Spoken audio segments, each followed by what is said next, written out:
Hüdapar olarak bu hafta bin bir zahmetlerle üretim yapan çiftçi kardeşlerimizin ürettiği ürünü Toprak Mahsulleri Ofisi'ne teslim etmesi sürecinde yaşadığı randevu krizini gündeme taşıyacağız ve buna yönelik bazı çözüm önerilerini paylaşacağız.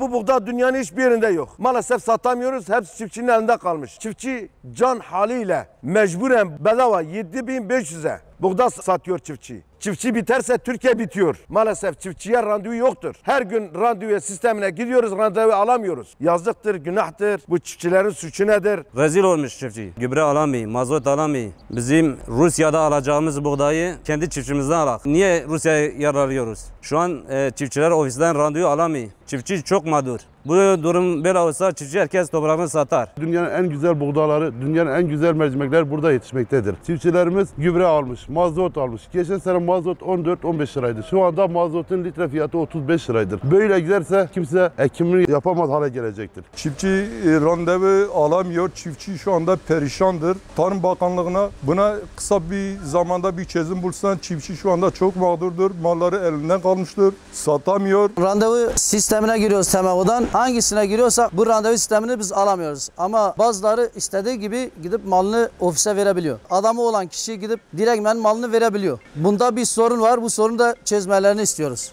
Evet, bu yıl çiftçiler için bereketli bir yıldı. Verim oldukça yüksek. Fakat piyasada oluşan ürün fiyatı düşük kalınca, hükümetin açıkladığı fiyat da piyasanın biraz üzerinde olunca bütün herkes Toprak Mahsulleri Ofisi'ne yönelmek zorunda kaldı. Fakat Toprak Mahsulleri Ofisi adım atmakta biraz gecikti. Kendi depolama alanı yetersiz olunca dışarıdan başka depolar kiralama yoluna gitti. Fakat bu süreç geç işleyince ve geç davranınca borcu olanlar randevu alamadığı zaman piyasaya ucuz fiyata satmak zorunda kaldı ki ödemesi gereken borçlarını zamanında ödeyebilsin diye. Ve bu süreçte en çok mağdur olan çiftçi Güneydoğu çiftçisi oldu. Neden? Çünkü Güneydoğu'da hasat erken zamanda yapılıyor batıya göre. Dolayısıyla Toprak Mahsulleri Ofisi de bu alımlara geç başladığı için ve depolama alanları ona göre hazırlıklı olmadığı için en çok mağdur olan Güneydoğu çiftçisi oldu. Tüm bu mağduriyetlere karşın bizim bazı çözüm önerilerimiz var. Birincisi, Toprak Mahsulleri Ofisi açmış olduğu randevu sistemini açıp kapatmak yerine sürekli 7-24 saat boyunca açık tutsun. Çiftçi 2 ay sonra mı 3 ay sonra mı hangi tarihte ürünü ofise teslim edeceğini önceden bilsin ki ona göre belki de gidip dışarıdan bir borç bulacaktır. O zaman nasıl olsa para alacağı tarih bellidir diye çok rahat hareket edecek. Ama şu an randevu alamadığı zaman çiftçi de çıkmaza giriyor ve piyasaya gidip ürünü ucuza satmak zorunda kalır çünkü ödemesi gereken borçları var. O yüzden randevu sistemi 7-24 saat esasına göre